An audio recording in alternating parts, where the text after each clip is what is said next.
Hello दोस्तों, आप सभी का स्वागत है एक बार फिर से हमारी YouTube channel unique story world में। दोस्तों, आज की इस वीडियो में हम आपके लिए लेकर आए हैं एक अनोखी कहानी जिसका नाम है पूस की रात। तो चलिए दोस्तों, आपका ज़्यादा समय ना लेते हुए इस कहानी को शुरू करते हैं। हल्कू ने घर आकर अपनी पत्नी मुन्नी से कहा, घर में जो रुपए रखे हैं उसे ले आओ, सहना आया है उसे दे देता हूँ ताकि उससे पीछा छूटे। बरामदे में झाड़ू लगा रही मुन्नी ने पलटकर गुस्से से हल्कू को देखा और बोली, 4 रुपए ही तो बचे हैं घर में, अब वो भी सहना को दे दोगे तो माघ पूस की कड़कड़ाती ठंड कैसे कटेगी। सहना से कह दो कि अभी पैसे नहीं हैं, फसल कटने पर दे देंगे।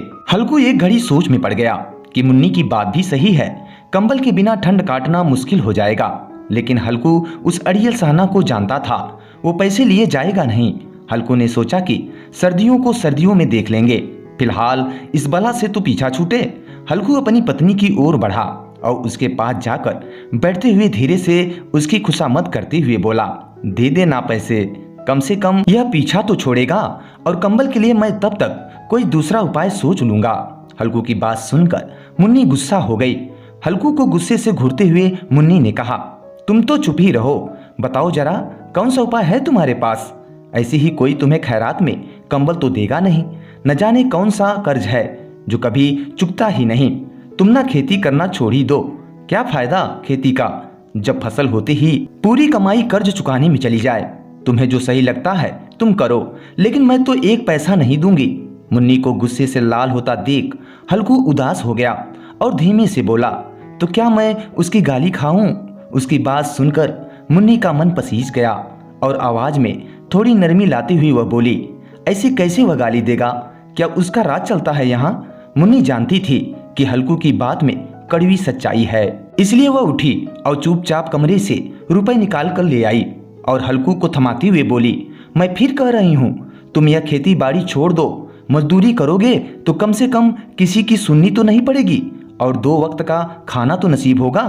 मुन्नी की बात सुनकर हल्कू चुपचाप सिर झुकाए रुपए लेकर बाहर चला गया।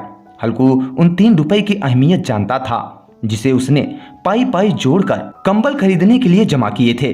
सहना को रुपए थमाते हुए हल्कू के हाथ कांपने लगे, जैसे वह सीने से अपना दिल निकालकर सहना की हथेली में रख रहा हो। वक्त बीतता गया और पूस की वो कड़कड़ाती सर्द रातें भी आ गई। आसमान में जैसे चांद तारे भी ठंड से ठिठुरते लग रहे थे। हल्कू अपने खेत के किनारे बांस व पत्तों से बनाई मचान के नीचे पुरानी सी चादर ओढ़े कंपकपाते हुए बैठा था और साथ में उसका कुत्ता जबरा भी उसके साथ था, जो सर्दी के कारण बार बार कूं कूं की आवाज निकाले जा रहा था। ठंड इतनी ज्यादा थी कि दोनों की आंखों से नींद कोसों दूर थी। सर्दी से खुद को बचाने के लिए हल्कू ने अपनी गर्दन को घुटनों से सटाते हुए अपने कुत्ते की ओर देखते हुए कहा, जब पता था कि यहाँ इतनी ज्यादा ठंड है तो क्यों मेरे पीछे पीछे खेतों में आ गया। घर में होता तो कम से कम 4 दीवारी में इतनी ठंड तो न लगती। अब पड़े रहो ठंड में यहाँ। अब जबरा शांत हो गया था, शायद उसे पता चल गया था कि उसके मालिक को कूं कूं की आवाज से नींद नहीं आ रही है।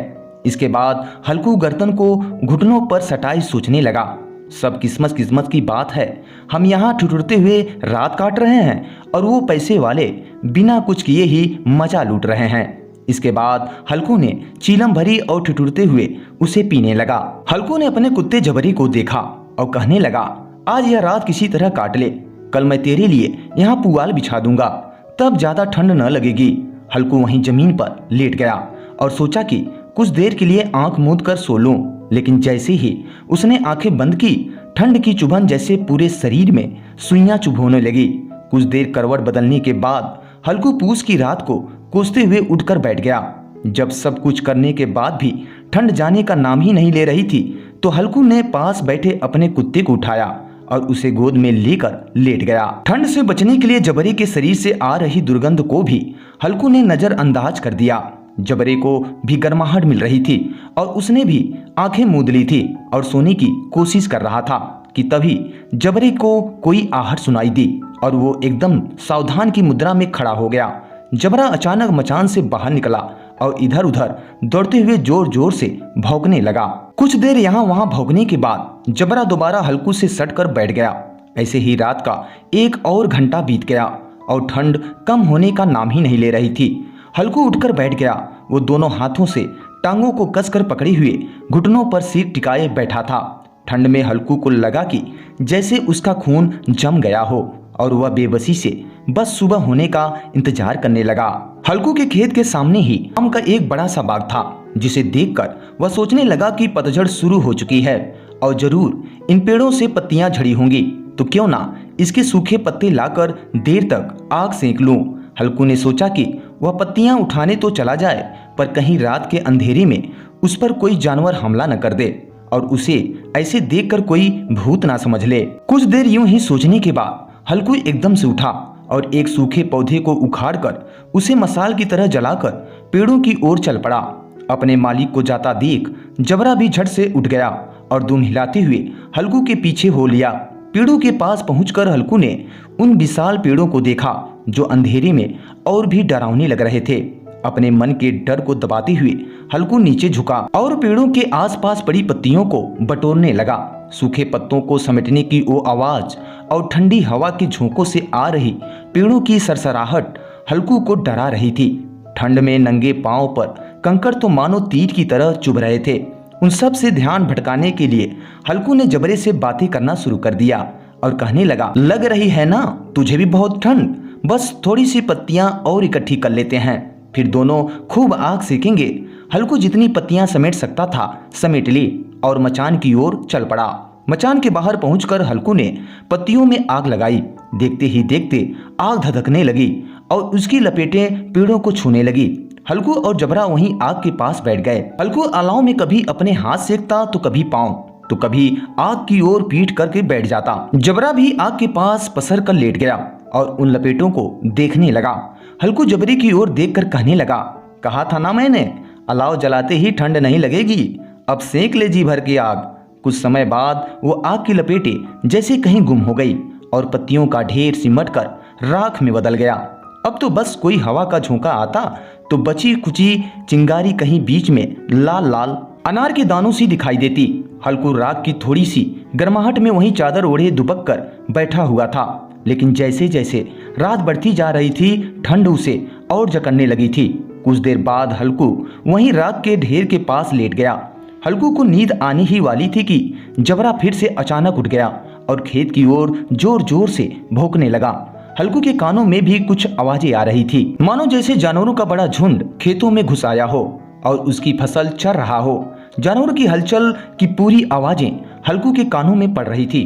हल्कू आंखें मूंदे ही सोचने लगा कि जबरे के होते हुए आखिर कोई जानवर खेतों में कैसे घुस सकता है।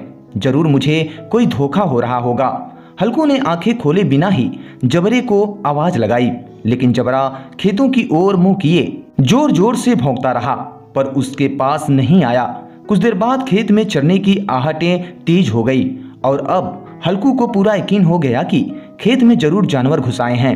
अपने आलस को झकझोरते हुए हल्कू आधे मन से उठकर बैठ गया।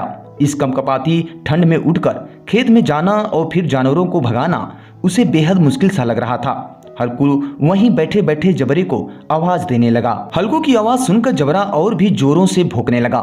खेतों में नील गाय का झुंड घुस आया था, जो पूरी तैयार फसल को चरने के साथ ही उसे तहस नहस किए जा रहा था। जबरा अपना गला फाड़ फाड़ कर भौंके जा रहा था, जैसे उन्हें वहां से चले जाने को कह रहा हो।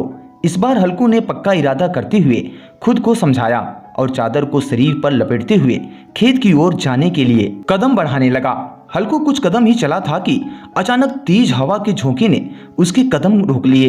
हल्कू को ऐसा लगा कि जैसे किसी ने सैकड़ों सुइयां उसके शरीर में चुभो दी हो और उसका पूरा शरीर अकड़ गया हो। हल्कू दौड़ता हुआ राख के ढेर के पास लौट आया और पास पड़ी लकड़ी से उसे कुदरने लगा ताकि उसके शरीर को कुछ तो गर्माहट मिले। जबरा खेतों के पास भौंकता रहा और हल्कू उस राख के ढेर के पास सिकुड़ कर बैठा रहा, जैसे उसे किसी ने जकड़ रखा हो। नील गाय के झुंड ने देखते ही देखते पूरे खेत को तहस नहस कर दिया। हल्कू उसी राख के ढेर के पास चादर ताने सो गया और जानवरों के जाने के बाद जबरा भी हाँफते हुए हल्कू के पास आकर बैठ गया। सुबह जब हल्कू की आंख खुली तो दिन चढ़ाया था और धूप निकल आई थी। सामने बैठी मुन्नी उसे गुस्से में घूरते हुए जोर जोर से कह रही थी, दिन भर सोए रहोगे क्या? उठकर देखो तो सही, जानवरों ने पूरी फसल का क्या हाल कर दिया। अब हम क्या करेंगे? तुम्हारे रात में खेत में होने का क्या फायदा? अगर चादर तान कर सोना ही था तो घर पर ही पड़े रहते। मुन्नी को चुप होते ना देख हल्कू धीरे से उठा और उससे पूछा, क्या तुम खेत से होकर आ रही हो? क्या सच में हमारी पूरी फसल तबाह हो गई है? मुन्नी ने गुस्से से जवाब देते हुए कहा, हाँ, सब कुछ खत्म हो चुका है, हम तबाह हो चुके हैं। हल्कू जानता था कि मुन्नी ऐसे चुप ना होगी, तो उसने बहाना बनाते हुए कहा, तुझे तो बस खेतों की पड़ी है, मैं यहाँ रात में मरने से बाल बाल बचा। रात को मेरे सीने में इतना तेज दर्द उठा कि मैं हिल भी न पाया। यह तो मैं ही जानता हूँ कि दर्द के साथ मैंने कड़कड़ाती ठंड के बीच रात कैसे काटी है। हल्कू की बात सुनकर मुन्नी कुछ न बोली। फिर दोनों खेत के पास आ गए और बुरी तरह से रौंदे हुए खेत को देखने लगे। खेत की दुर्दशा देखकर मुन्नी के चेहरे पर उदासी छा गई और वह मन ही मन सोचने लगी कि अब गुजारा कैसे होगा। पर हल्कू के चेहरे पर एक अलग शांति थी। मुन्नी ने चिंता जताते हुए हल्कू से कहा, लगता है अब मजदूरी करके ही दिन काटने पड़ेंगे। हल्कू ने चेहरे पर हल्की सी मुस्कान बिखेरते हुए कहा, चलो कम से कम अब इन सर्द रातों में यहाँ सोना तो नहीं पड़ेगा। दोस्तों, मजबूरी में इंसान को कई बार न चाहते हुए भी कठिन फैसले लेने पड़ते हैं जो हमारे भविष्य को प्रभावित कर सकते हैं। विपदा कभी भी आ सकती है, इसलिए हमेशा चौकस रहना जरूरी है। धन्यवाद दोस्तों। तो दोस्तों, इस वीडियो में बस इतना ही। उम्मीद करते हैं ये कहानी आपको पसंद आई होगी। अगर दोस्तों कहानी पसंद आई हो तो इसे लाइक करें, और अगर आप इस तरह की कहानियां सुनना पसंद करते हैं और हमारे इस चैनल पे पहली बार विजिट कर रहे हैं तो आप हमारे इस चैनल को सब्सक्राइब करके मोटिवेट जरूर करें। वीडियो पूरा वॉच करने के लिए आप सभी का बहुत बहुत धन्यवाद।